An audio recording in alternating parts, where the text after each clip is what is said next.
Hello everyone, welcome back to another episode of r/slash entitled people.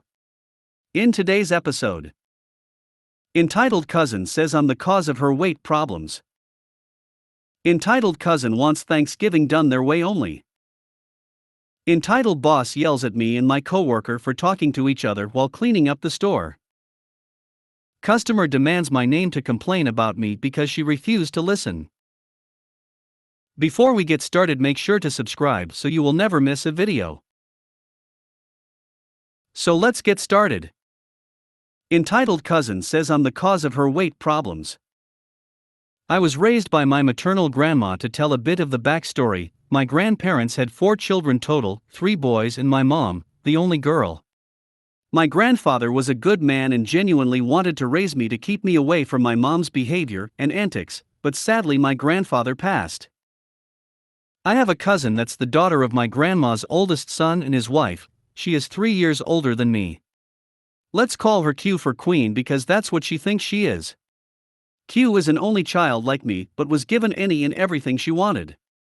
She has no concept of the real world and how people actually live.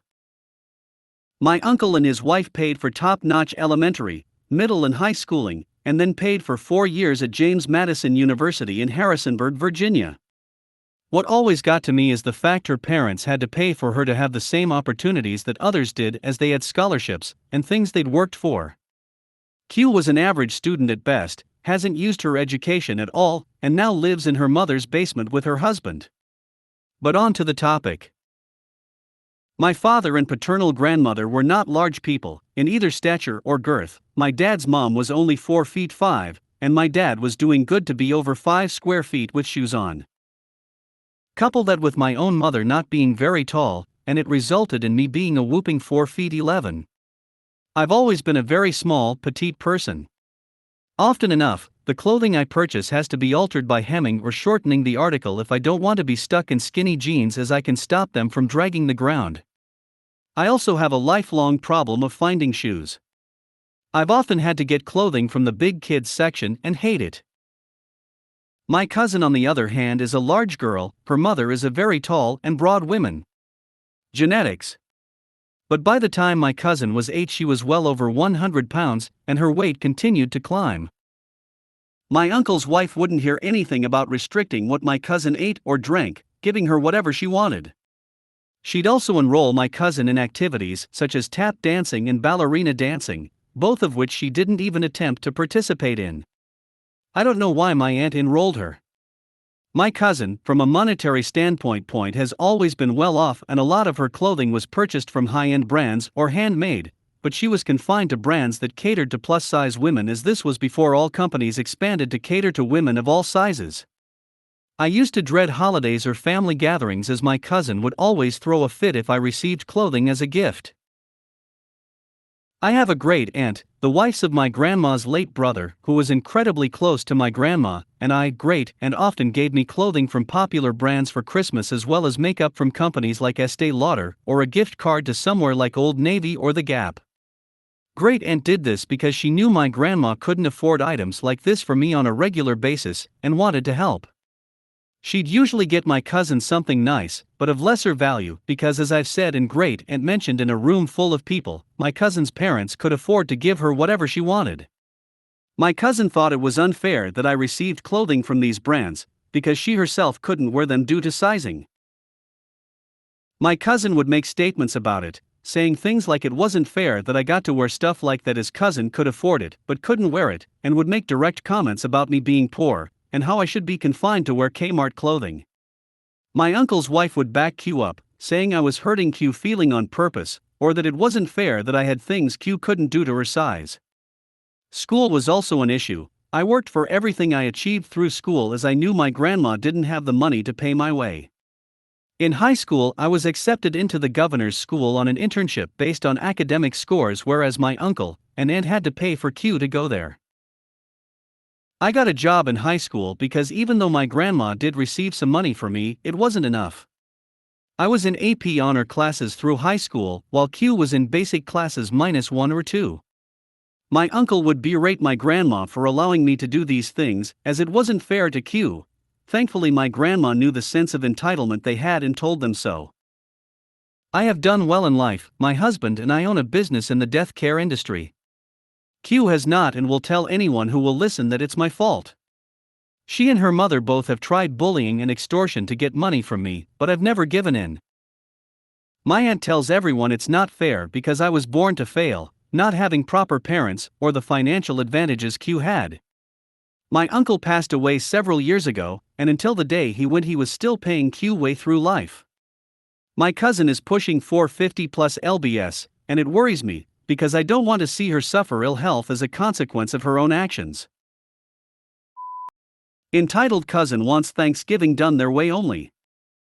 Background: my SO's family has a farm her grandparents owned. The land is now part of a preservation, term might be wrong, but the main house is still used and owned by my SO's family.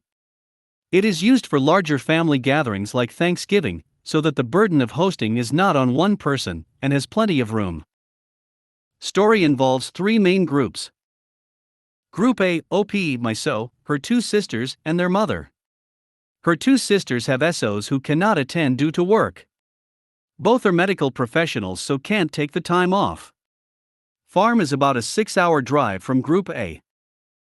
Group B, SO's cousin and her family, husband, mother, 2 kids.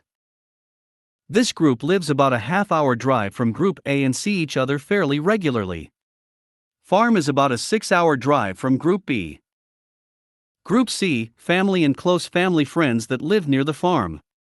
This group consists of about 15 people.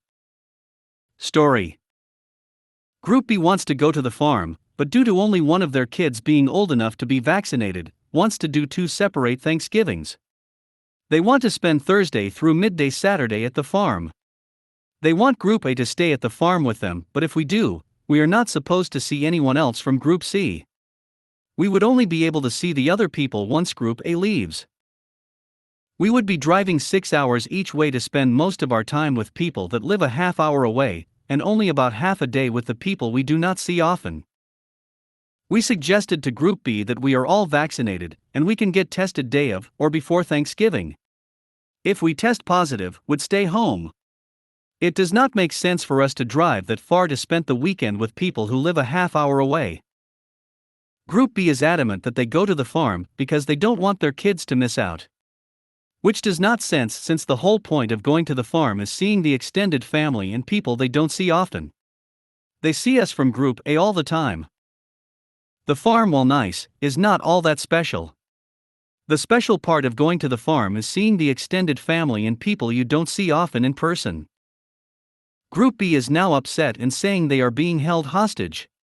Even though they are the ones only looking at what they want, what works for them, and tried to force their plan through before even talking to anyone else. A plan that doesn't make all that much sense for the majority of people. Entitled boss yells at me and my coworker for talking to each other while cleaning up the store. This is my first time posting on the subreddit, so bear with me. Also on mobile, so excuse the format.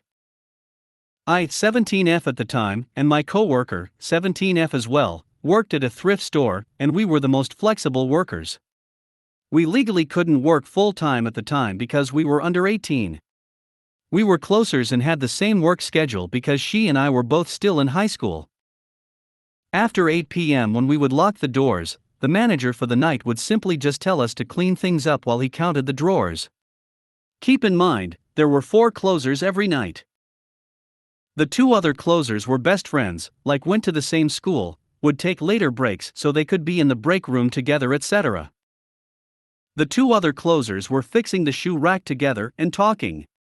Me and my coworker were working in what we called hardlines, which is where all the knickknacks and stuff were. But we were cleaning up the same aisle but different sides of them, if that makes sense, and just simply talking. Suddenly over the loudspeaker entitled boss, says OP and coworker in the office please, there were literally just 5 of us in the store. Me and my coworker step inside the office and the conversation went like this. EB, do you guys think you can just sit around and gossip when you have work to do? Coworker, we were just talking while cleaning up, we weren't even working on the same sides of each aisle. EB, I have high expectations of you both. You guys are here almost every day and I allow it. You aren't even supposed to be working 8-hour shifts. OP, we never asked to work 8-hour shifts, you make it so we are a few hours under the 40-hour mark and we have school. EB, I'm not talking about that. You shouldn't be talking to each other when you're working. That's unprofessional and you're lucky that I'm not firing you. This is your last and final warning. OP, but the other two girls were talking, and they were standing shoulder to shoulder working on the same exact thing. EB, they aren't you guys, you need to understand that you cannot talk back to me, or you will lose your position. After that conversation, we went home, texted a few other coworkers in our group chat, and the next shift we all worked together. We pulled EB aside and told him we quit. There were 6 of us, F***ck that place. Customer demands my name to complain about me because she refused to listen. So I work customer service for my country's largest train company that drives trains in my own country, and some that go to some other countries nearby.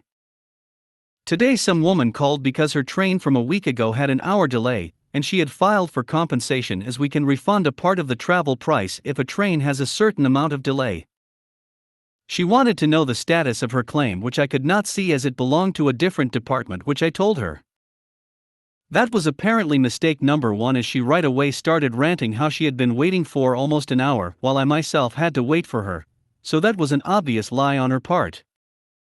When I finally managed to get her to shut up, I gave the usual "I am very sorry" and apologize on behalf of company for you inconvenience thing everyone in customer service knows and has given a billion times. She then demanded I transfer her to the department that could help, which I could not, as that department does not have a phone number. That turned out as mistake number 2, as she started another rant about how ridiculous it was. Like, yeah, I actually do understand it's annoying, but I can't magically press a button and poof they pick up a phone. I told her I could guide her to contact them, and had to repeat myself a few more times before she finally listened again.